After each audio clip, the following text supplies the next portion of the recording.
Breaking news overnight. New signs a ground invasion of Gaza may be starting very soon. Israel bombarded Gaza with airstrikes in the early morning hours, including areas where Palestinians had been told to seek safety.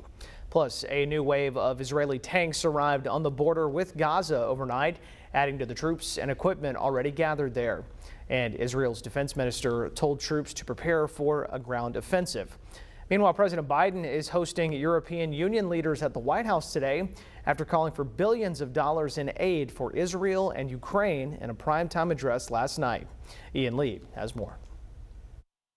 We're facing an inflection point in history. Sitting in the Oval Office, President Biden made the case for his $100 billion funding request to Congress, which would include support for Israel and Ukraine.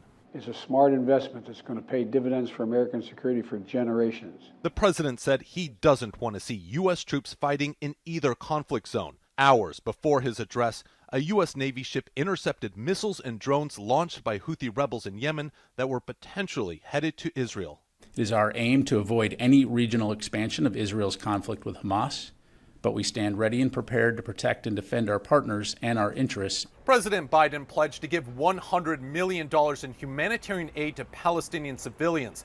During his trip here this week, he struck a deal to move trucks filled with aid from Egypt to Gaza. Hundreds of thousands of displaced Palestinians are now in desperate need of water, food, and fuel. She says all she wants is a truce so she can go home.